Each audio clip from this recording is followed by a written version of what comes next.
because Hello, hello, hello.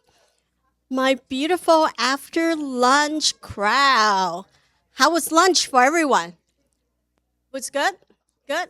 Oh, yeah, we need some fuel after like a whole morning's education.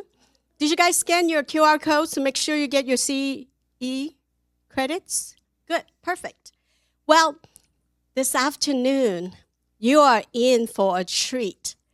And I'm going to hold the suspense because we have to give some love to our event sponsors.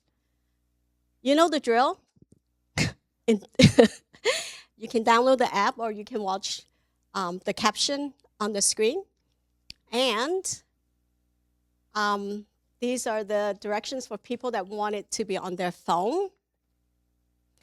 And of course, our AV production team, without them, we would not have a conference, right? So Adam's Service, Audio Engineers Northwest, engaging meeting. John Chan in the back of the room, give him some love. And then, of course, to our sponsors. There are so many of them. Thank you for supporting this amazing event. And if you're interested, some of the partners are going to be today at the end of the day. There will be shuttles leaving from the convention center that will take you to the waterfront. Shuttles run every 15 minutes, and then you can follow on the app. Are you guys on the app?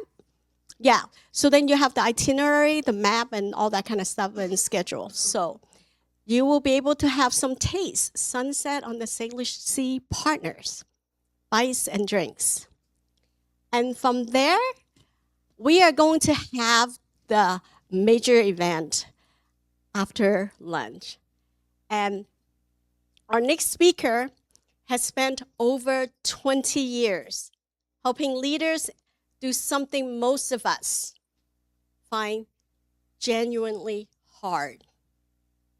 Say the difficult thing in the right way, at the right moment, and then come out the other side with stronger relationships better than before. As founder of Weller Collaboration, Suzanne Weller works with leaders and teams who are navigating complexity and change.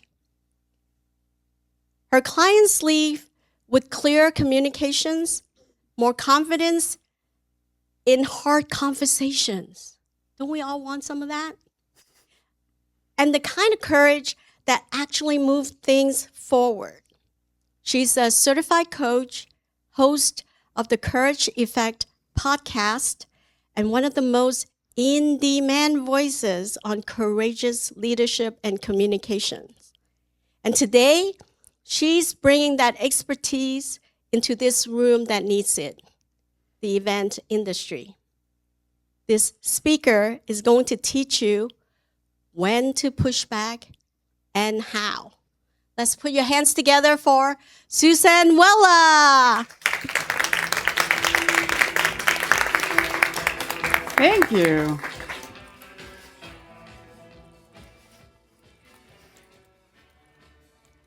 I love the post-lunch crowd, right? Everybody's like, oh.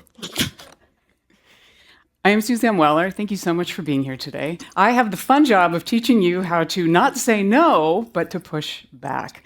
Maybe it is a no, but I want to give you an opportunity to reconsider how you push back, how you draw boundaries with your clients. And spoiler alert, this isn't just for clients.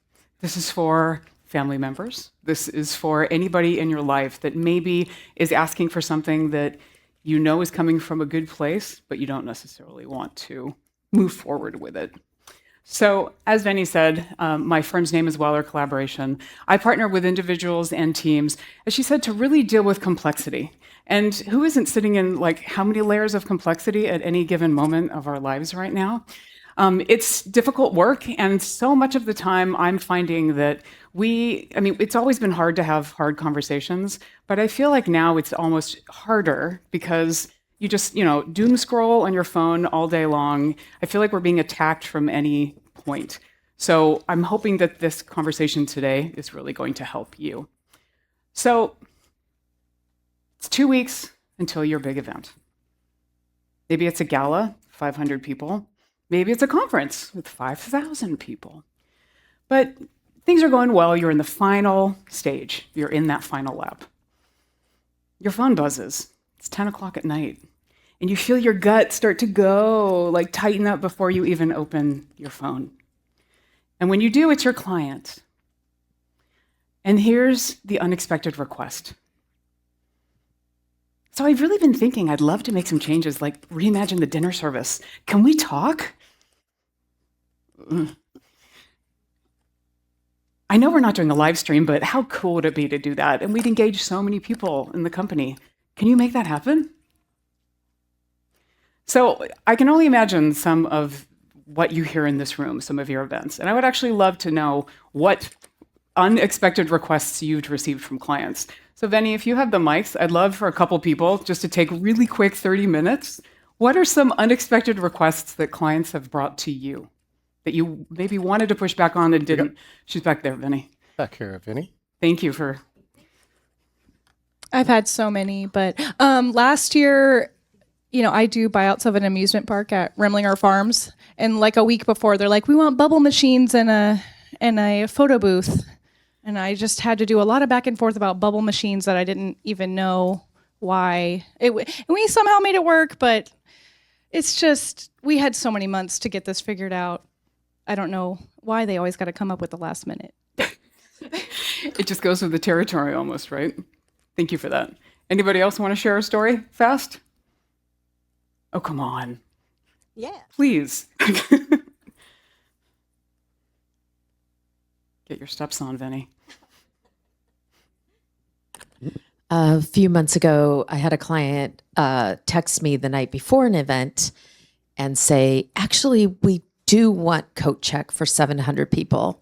And they're going to have bags because they're coming straight from an event. So we need bag check and coat check for 700 people. Oof. And we made it happen. But, how do you say no? You're already doing the event. So tell me how to say no next time. Okay, here we go. Thank you. Thank you for these stories. And you said the night before. Okay, wow. So these things happen. And they happen, as we said, not just with clients, but they happen in work in general. I mean, I worked in sales for 20 years. And one of the things that I learned in that larger environment was a hard no, despite how much you want to be like, yeah, not really happening. Sometimes you're not going to be able to do that. Or you want them to anchor on what matters and for them to see that this might be getting in the way of their success and the success of your event. So let's talk about the paradox. This is the impossible tension that you live in every day. And, you have these two polarities, so they feel like contradictions. Either serve the vision of the client to make their dreams come true, to make this an exceptional event. And you own those dreams too, right? Because you've been working your butt off on this. Then you want to also protect the outcome. So maybe if they want that bubble machine, is it really necessary? And is it going to potentially take away from something else to make that experience happen? It is a tug of war, and I'm sure that you are all very familiar with this. You also have all of these other tensions in the world. So you have clients with smaller budgets. You have people wanting to do smaller events, maybe going all virtual. You want to make events sustainable. You want to make them engaging for 5 generations in the workplace. And you have global conflicts that are causing, I'm sure, tensions and challenges around destinations and venues. So you have a lot going on, and this is the tension that you are in. But I am here to make you a promise, is that pushing back does not mean pushing away.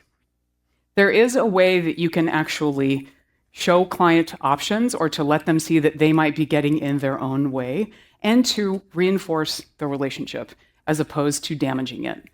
Because in those moments when you get that text and it's late and you just want to okay, what am I going to do? Maybe your knee-jerk is yes. Any knee-jerk yeses in this room? You just feel like sometimes you're like, oh God, I gotta go. Okay. I'm like, please say yes, because that's why you're here, right? So the saying yes means chaos. But saying no means you might make the client go away and leave and never hire you again and not like you. But there is a middle space. So I'm bringing you into the both and. I'm taking you away from the either or. Let's sit in the both and. And I will give you, we're going to do actually a practice today. I'm going to give you a framework that you can use to be able to do this. So let's talk about why we struggle with pushing back. We feel guilty. I mean, I love to think I'm a responsible person, and if I'm like, oh God, I'm letting somebody down, that is gutting to me. Guilt, obligation, and also we are wired to receive praise. So when somebody says like, oh my God, that's so awesome, you can do this, awesome, I knew that, I feel good, right? And my cortisol is going up, I feel really good. We're wired like this. This is just who we are as human beings. And we also have a bias for action. So you are all very busy people, and you get a lot of stuff done. But sometimes it's like, okay, keep going, keep going. But if you get a yes, then if you keep going with the yes, maybe you're solving a new problem you didn't expect to have. So how can that bias for action be causing you to maybe create new problems or be running with one that you didn't necessarily pay attention to because you didn't hit pause to really consider if this made sense? There is a cost to saying yes. And this is a short list, right? But ultimately, it is a short-term fix. In that moment, you are buying peace for something that is really not going to serve you longer term. And the first thing that will happen is that you will have scope creep. It will eat into your margins. Has this happened to any of you? Everybody in the room, pretty much, yes. You will also corrupt yourself. You will put yourself potentially in burnout. I really appreciated Felisa's talk earlier when she was talking about burnout and how just we go into this zone of, yes, I'm helpful, this is what I do. The system is built like this, but you do have the ability to recognize a different way. So let's talk about that different way. It will also erode the quality of your event or of your work if you're doing this. Resentment, it will show up in the event. It will show up in you, right? Like when you deal with your client next time, you're probably like, oh God, this one, I really don't want to talk to them. That is not a great place to be. And the last one I think is incredibly important. It leaves the impression that your expertise is optional. You are potentially not using the expertise that you have built over so many years. You are very talented people. How do we actually make sure that you're bringing that expertise forward? So when you say yes, you are getting that peace now instead of trust later. You don't really get both. I mean, it can be nice to help somebody out, but when somebody just says yes to you all the time, you kind of lose respect, right? There's just a certain amount of, well, they're just going to give me what I want. And true great relationships where you actually are collaborative, where you are a partner, where you are actually growing something, is when you have boundaries. Healthy boundaries create stronger client relationships, not weaker ones. As Brené Brown says, you want to have boundaries to know what you can do and what you can't do in life and in work. So when you say to your client, there might be another way, let's actually have a conversation about this, that's your expertise coming forward. It's not you being difficult, it's not you being pissed off, it's you being solutions-oriented. So my solution, the compassionate courage method. As I said, it's a 3-step framework, and it will build the trust for longer term. So the client is going to love that event. You're going to really focus on those outcomes and hire you again. And you can keep your sanity. So hopefully you are working more sustainably. Step 1, acknowledge. It validates the underlying outcome before introducing friction. So it's not about your outcome, it's about the client's outcome. What do they want to achieve from this? How can you make sure that at all turns, you're focusing on the impact, focusing on what success looks like before you introduce friction? So the friction is coming, but not yet. And this is so important because if you just say, well, that doesn't work, or no, that doesn't put people in the best of mindsets. And it doesn't put you in the best of mindset, because when we are like talk to the hand, and yes, there are some times where it's going to be a hard no, depending on what it is. But with clients, I encourage you to think about what is going on here? What do they really need from this? Where is this request coming from? Why do they want a bubble machine? Why do they want a coat check? And is it about just taking care of people, like making it, just understanding what they really want out of it? So here is the magic phrase, and in all of these, there are magic phrases. What I'm hearing from you is that you want ... And then so they know you're listening to them. You are basically recapturing what they've shared with you. You are actively listening. And you are going into the more curious part of your brain instead of the no part of your brain, like where you're just, I joke with my therapist, like the window's going up, like I don't see you right now. You don't necessarily want to be here. You want to be able to have some, what could this be? And you want them to know what it could be. And that's your expertise, because you are creative people that can come up with these amazing solutions. So what I'm hearing is that you want it to be a more fun event. You want people to be seriously engaged.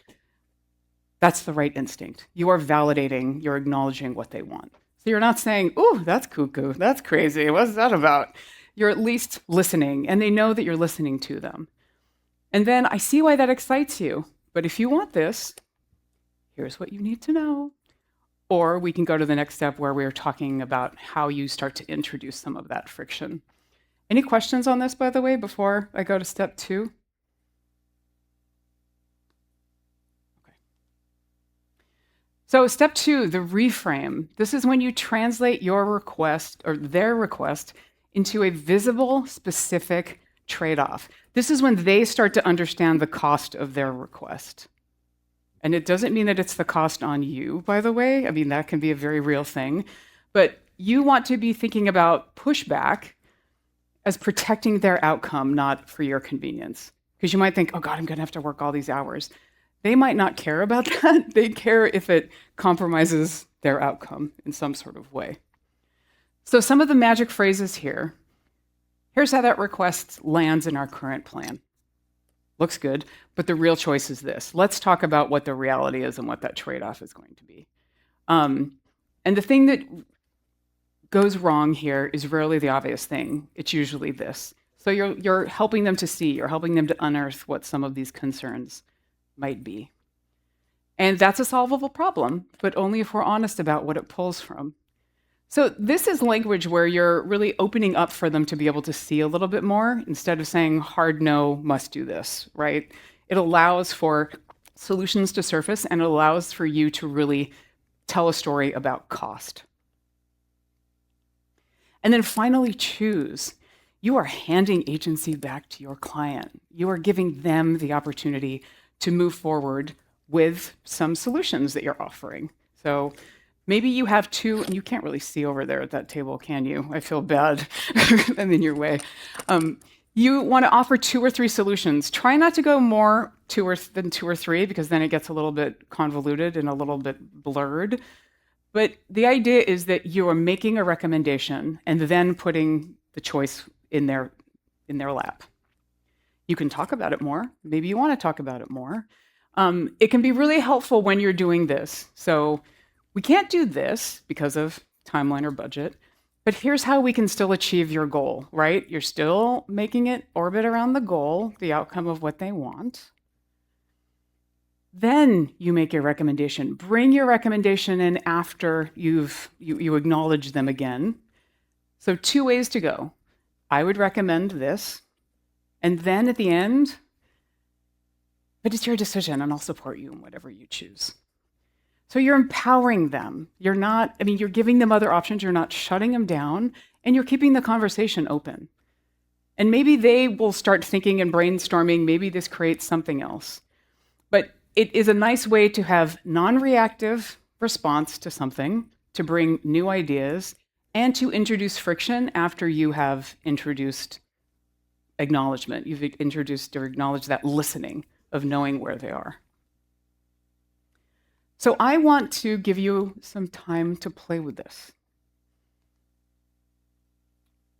I was hoping to have handouts, but we don't have handouts, but I can send that to you after the fact if you want a handout of how to go through this whole process, so we can talk afterwards. Please seek me out. I'd love for us to spend 5 minutes each, we're doing pretty well on time, to going back and forth. So I'm sure you have a scenario that you can think about right now where maybe you'd like to push back on it, not do the knee-jerk yes. What would you actually say? And don't think like, oh, I would love to say this. Say it. I mean, this is a little bit of role playing in that way, but it gives you an opportunity to try it on a little bit. So acknowledge, reframe, and choose. ARC is another way that you can think about that. And unfortunately, because we don't have the handout, but I can go back in the slides and show you some of those magic phrases if that's easier as we go through the process. So questions before I give you all 10 minutes? I'll do a 5-minute check in between before we go and play.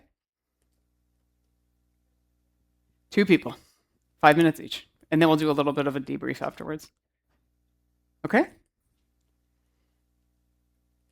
Happy experimenting.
watching your own time?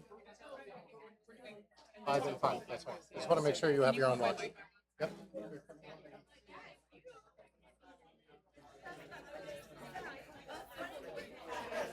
Hey, everybody, we're at halfway through, so if you haven't switched yet for the next 5 minutes, please do. Thank you. Thanks, John.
All right, everybody, I'm going to bring you back.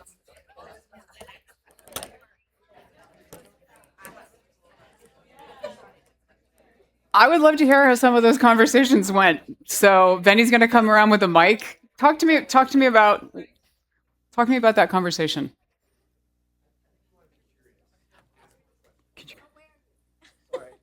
And say your name before you speak, please. That'd be great. Hi, I'm Johnny Blair. Being curious, asking what's your intent with this? What do you want from this? What's your objective? I love that. Did it get you in a different place also because you were asking questions? I'm so eager to please and say yes that it made me think, okay, why do you want to do this? And there's other ways to do it. Made me think of other things. I love that. Thank you. You also said something that was really important, and I realized I didn't really talk enough about this earlier. The egoic needs that were on that slide. The need to be liked is a huge one. I mean, that's a big one for us. So, and recognizing that, like, just because you say yes doesn't mean you're going to be liked, right? So thank you for that. I think it's also very important to, do any of you have fixer tendencies in the room? Oh my God, like talk about deprogramming for my entire life. So that's another thing, right? Because you're like, I got this, I can do this, I'm good. Oh God, no, like what have I done? So I want you to be thinking about these things too, these underlying things. They're not bad, it just means that you care. But I love that it took you into that other place. And just think about where it takes your client. Did you feel that too when you were together, right? We did the mic, I'm so sorry. As I put you on the spot. No worries. Hi, I'm Michelle. When we got into our role playing, he asked a question about doing something at the venue I work at. And my mind immediately went to, okay, well, is that plausible? Like, is that practical? Is it reasonable? And so my mind is going. And so while I want to say yes, also just staying within reason and just knowing what can and can't work. Oh, that's fantastic. Yay, nice. Well done. You had a great conversation. All right, you're going to be teaching this next year. Who else? Who would like to talk about what that experience was like? What did you learn? What did you notice? Thank you. Hi, I'm Victoria. I think something that resonated with me was the idea of understanding the want, that it's not just they want this product, it's why do they want this product? Is it for engagement? Is it for fun? Is it to build relationships with someone? Is it to enjoy some weather? And diving into that because, again, going into, oh, can we do this? Is this, but why? And then you can, from there, kind of you can troubleshoot and you can create solutions once you know the underlying reasons. That's fantastic. And what I'm also hearing is co-creating solutions. So doing it together, maybe, not just in that moment of you going ahead and always coming up with the answer. That's great. Thank you, Victoria. All right, one more. Who else wants to share what you noticed? Thank you so much. Hello, Rocio.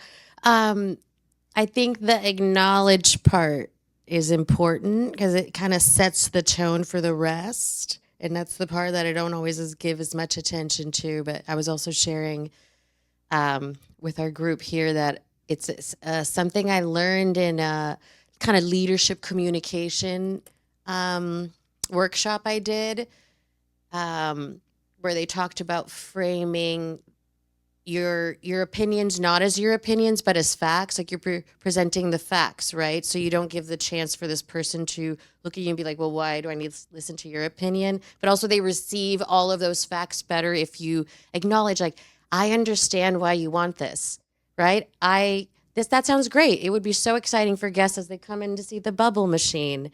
I get it. I want our guests to be excited as they walk in too, right? Like, but the giving them the, I know why you want this, but let's talk about how then it's gonna work. But the acknowledgement feels like such the big thing that will make them be more receptive to that reframe and then the choice.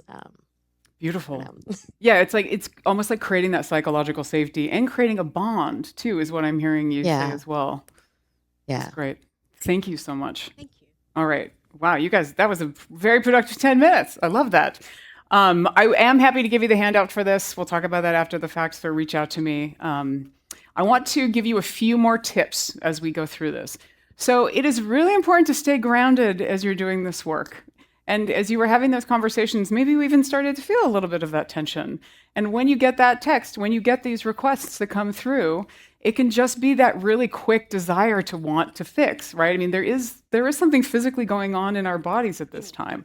So first and foremost, pushback is not personal. It is about business. You're there to be negotiating to make sure that you're creating an exceptional experience. So when you are pushing back on a client, it's not about them, it's about what you're trying to achieve together.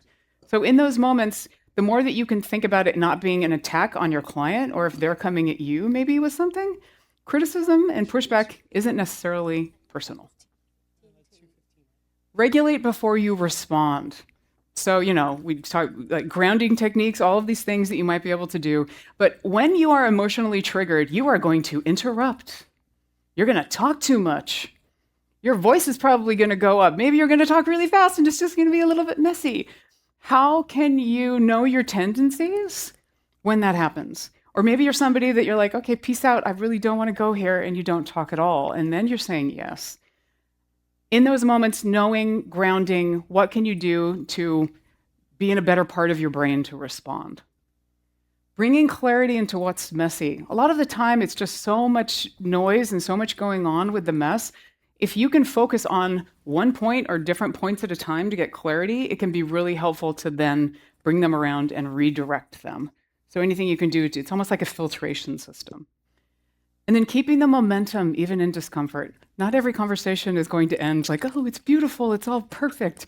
If you can keep the conversation going, if you can just make sure that you're still talking through it and working towards resolution, that will be a wonderful guide. And there will be times when you have to walk away. Let's be real. I mean, unfortunately, this will happen. And it's important for you to know when you hit that boundary, when it's not just about pushback, but it's about maybe allowing them to work with somebody else. Sometimes compassion really does mean recognizing when there's misalignment. And the red flags are you're consistently having your advice dismissed by a client, your team is being disrespected, or they're asking you to compromise your safety or ethics. Have any of you had this happen? Probably more nods in the room than I would like to see, unfortunately. Sometimes you can't say no, but it gives you the ability to know, okay, these are some ways that maybe I could handle this differently next time.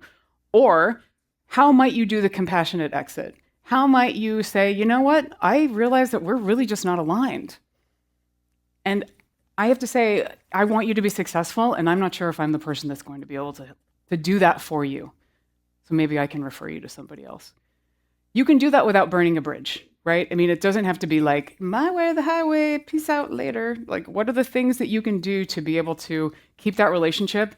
And again, it's not about them, it's about their outcome.